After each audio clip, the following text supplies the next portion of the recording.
Boom! We are back at it. We are back at it. It's your boy, check on the thing. Sithi zoom, zoom, zoom. Shout out to King Change abafethu. There's no other way bafethu ngohlezi ngikusho. Zoom, zoom, zoom. Zoom, zoom, zoom.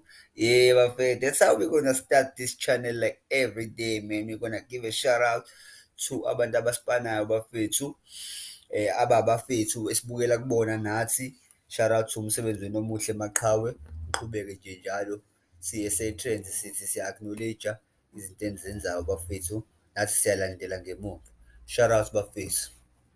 Okay, namhlanje bafethu ngizokhuluma nge-topic bafethu ethanda nje ukuthi ukujula kancane yabo. I-topic lapho futhi abantu abaningi asebekhulumile ngayo, babeka imibono yabo nangendlela abazizwa ngayo based kuyona i-topic le. So nami sengithi angidlule ngishiye laphana ngiphonse itshe esivivaneni njengenhlala yenza. Inyanga engathwasanga-ke le bafethu, uKing Jago bafethu, it's Jago the Thing bafethu, nani niyazi yabo.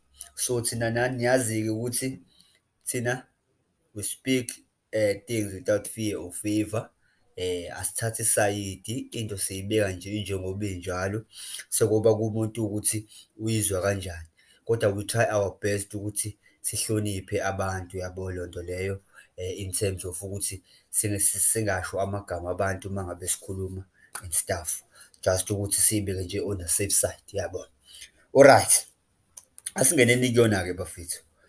I-topic yethu namhlanje ngizothanda ukuthi sikhulume ngale nto ekuthiwa ukuthwala yabo. Le nto abantu asebeyikhonze kakhulu kule iy'nsuku zanamhlanje ekuthiwa ukuthwala, ukuthi kuyini ukuthwala and yini ubuhle besithwalo and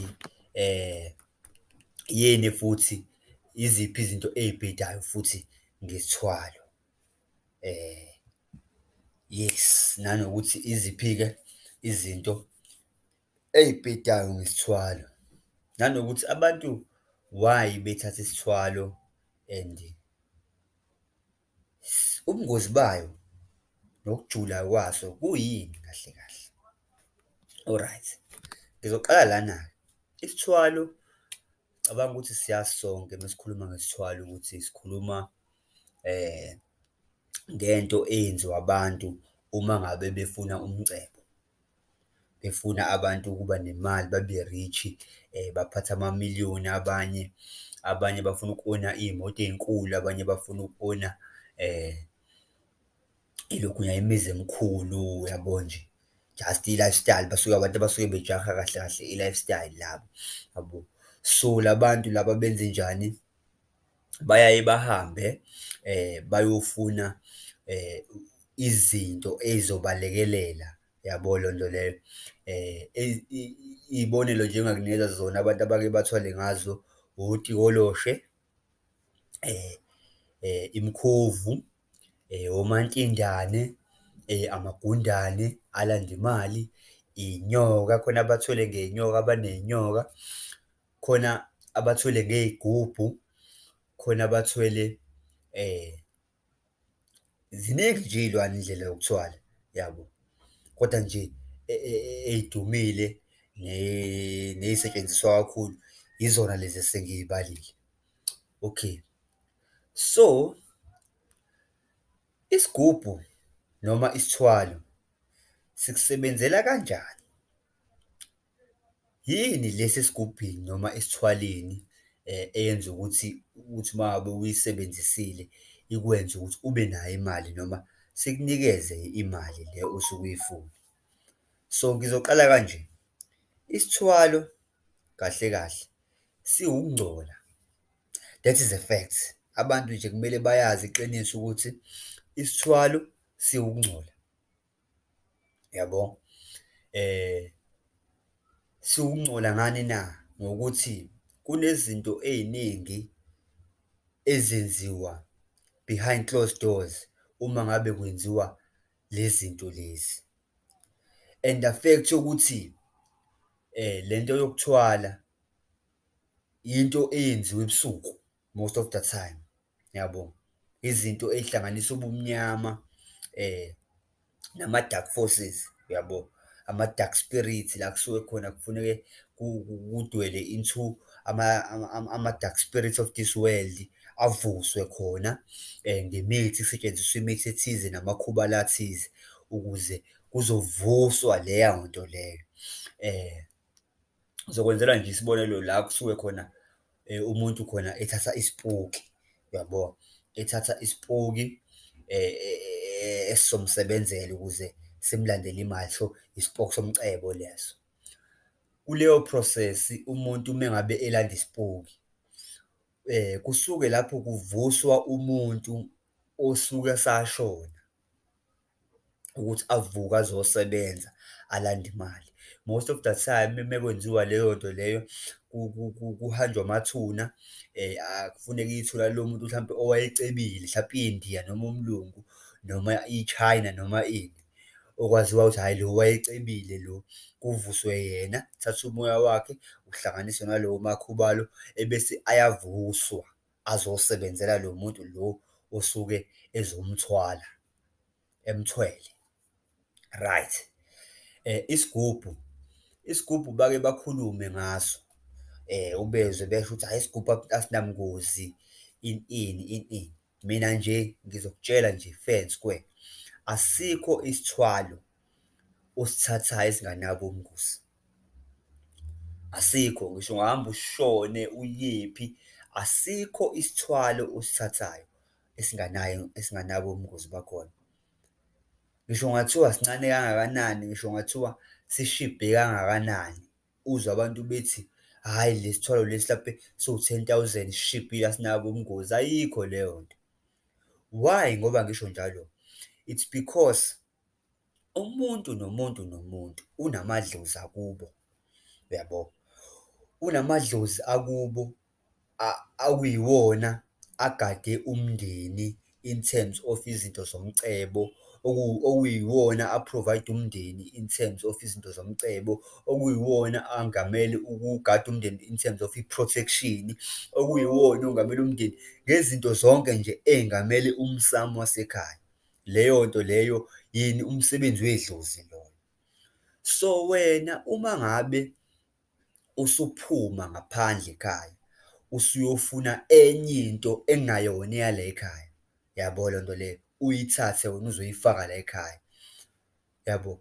Leyo nto ayikwazi ingabi nobungozi kubona wonke umuntu wala ekhaya ngoba manje sekungene into esingayazi la ekhaya, ekungayona eyala ekhaya, engathi uma ngabe kuthiwa iyakushintshela lento ikushayela umthetho, ungeke uze ukwazi ukuyi-control-a ngoba akuyona eyala ekhaya. Angazi noma ngiyazwakala yini, uyayibona? It's like ukuthatha uphethroli uwufake emotweni esebenzisa udizili, uyayabo leyo nto? Ngeke ize ikwazi ukuthi i-function-e kahle, uyayibona leyo nto? So isithwalo nesithwalo nesithwalo, angikhathalele kuthenjwe ukuthi siyimalini noma inhloboni yesithwalo noma yini. That's why isithwalo kuthiwa sithathwa abantu abaziyo ukuthi bafunani. Iy'nyanga ey'ningi uma uy'lalela kahle lezi ey'thwalisayo, ziyakutshela ukuthi woza kumina uma ngabe usucabangile kahle ukuthi yini lo oyifunayo emhlabeni, uyabo leyo nto? Uma ngabe usukhathele inhlupheko, basho njalo, usu-give up-ile kahle kahle, yabo leyo nto leyo, bese uyeza-ke uzothwala. Ngobani? Kuney'ngqinamba zakhona, yabo. Ngicabanga ukuthi sike sibezwe abantu laba abathwalisayo khona la ku-YouTube i-most, umuntu ekutshela ukuthi uma kuthiwa manje isithwalo lesi yini ekumele ngiyenze? Athi yena hhayi, ngeke ngize ngikutshele, ngizokutshela mase sizoba u-two, yabo. Yingoba leyo nto kufanele ukuthi ibe yimfihlo yakho wena muntu ochuzayo ukuthi okay, kuyenzeka ukuthi esithwaleni ulazi usuku ozofa ngalo, angithi uyayibona leyo nto? So uma wazi usuku ozofa ngalo, kufanele kube yi-choice yakho ukuthi uyakuvuma yini lokho noma ukuvuma, angithi yabo? Kuyaye kube yiy'ngqinamba ey'nzima, yabo, ey'nzima. Baningi futhi abantu esibaziyo nje la eSouth Africa, i-most abanye babo bebedumile, abanye bebengadumile, ebebethathe leyo nhlobo yesithwalo leyo yokwazi ukuthi ngonyaka othize, ngenyanga ethize, wena uzoshona, ngo-date othize, wena uzohamba emhlabeni. Angithi yabo, basithathe umuntu ngobani usuke esekhathele ukuhlupheka, kodwa when the day comes, hhayi kuyashuba, kuyashuba, ngoba manje kuyashuba, kusuke kusamnandi uma usadla imali, usatshikoza, usanje, usahamba ngey'moto, uhlala emzini e-right, ifriji lakho ligcwele, kodwa when that day comes, uzokhala mey'nyembezi, yabo. So nje, isithwalo, mina into engizoyisho ngaso, siwubungozi, asinabo ubungozi, siyingozi sona ngqo, ngoba leya nto iyakhula, yabo. Ufike uyithathe, uyabo leyo nto leyo, uyithathe,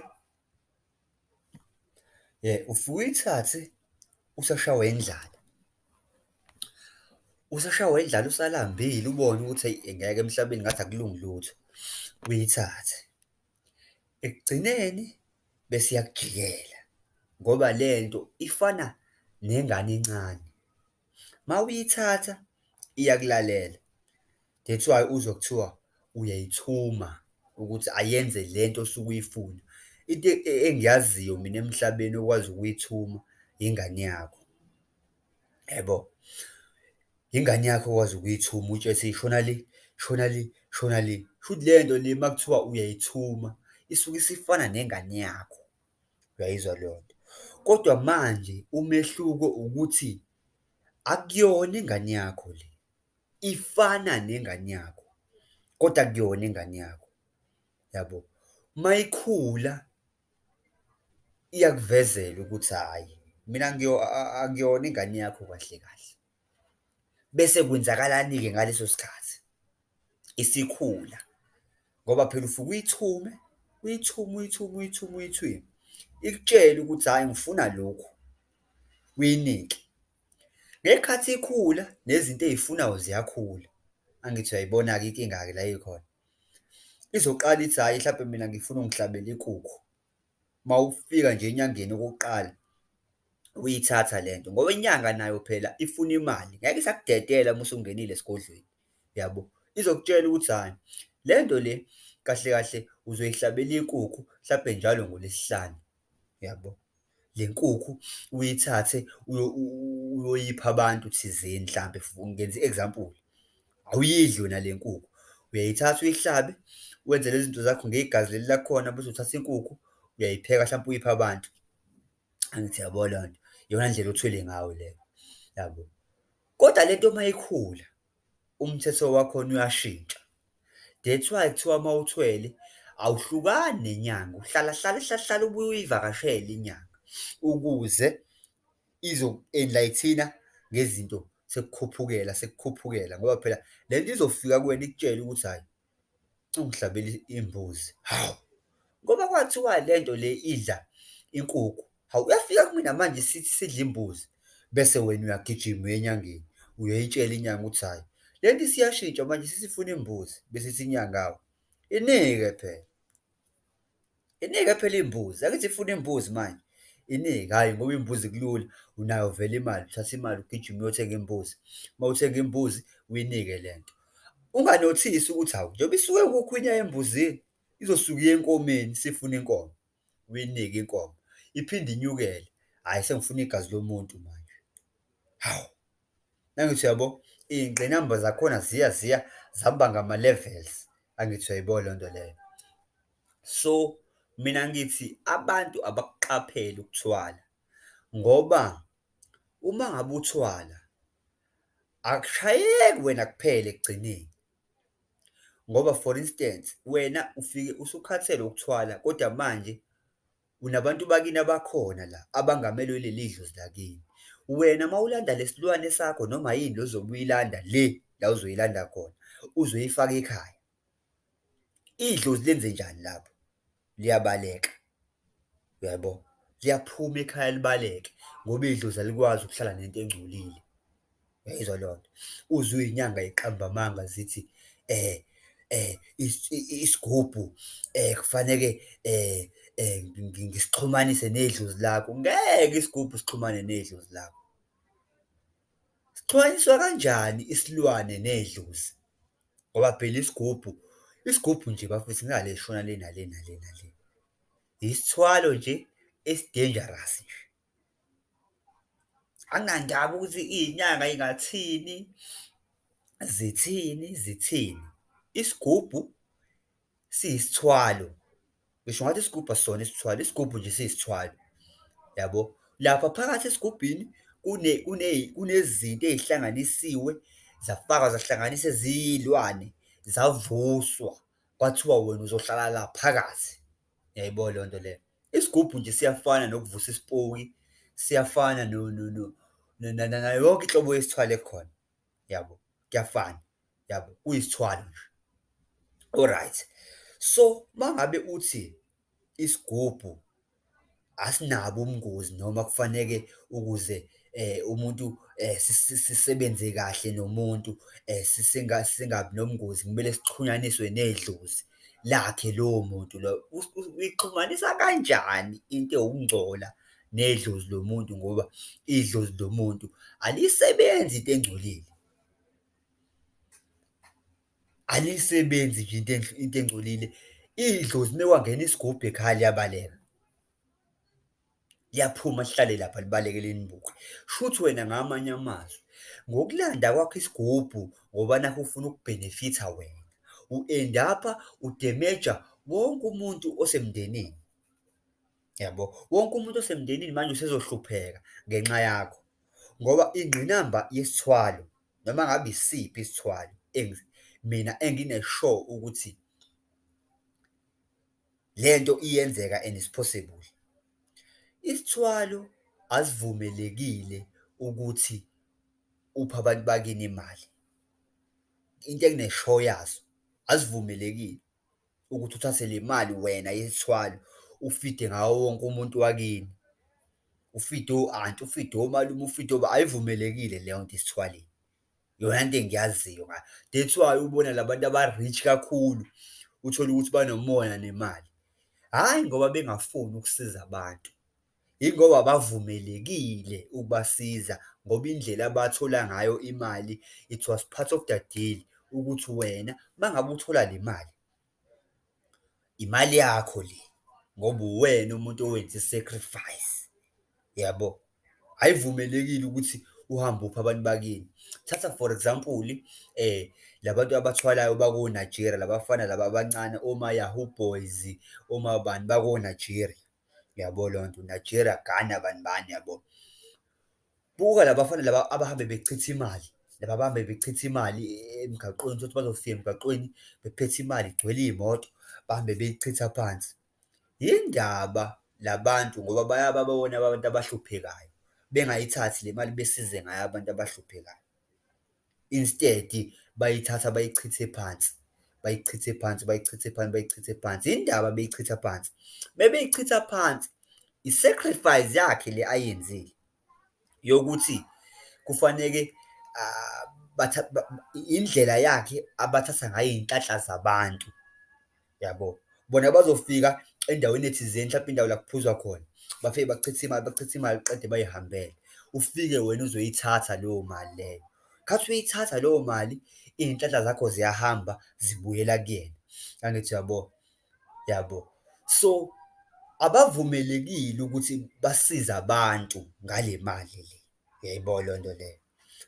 So, wena uma uthatha isigubhu noma isilwane noma isipoki uzosifaka ekhaya, kushuthi kahle kahle wena uthi wena abantu bakini abahlupheki, usacrifice-a ngomndeni wakho wonke. Angithi uyayibo? Ubudenja besigubhu, ubudenja besithwalo, ubudenja bokulanda ini, isipoki, ubudenja bokuthwala ngomuntu wakini, ubudenja botikoloshe, ubudenja bama-short boys, ngeke banitshele iqiniso, ngeke baze banitshele iqiniso. Iyodwa kuphela inyanga engeke futhi ngiyisho igama layo, engike mina ngayizwa ikhuluma iqiniso ngesithwalo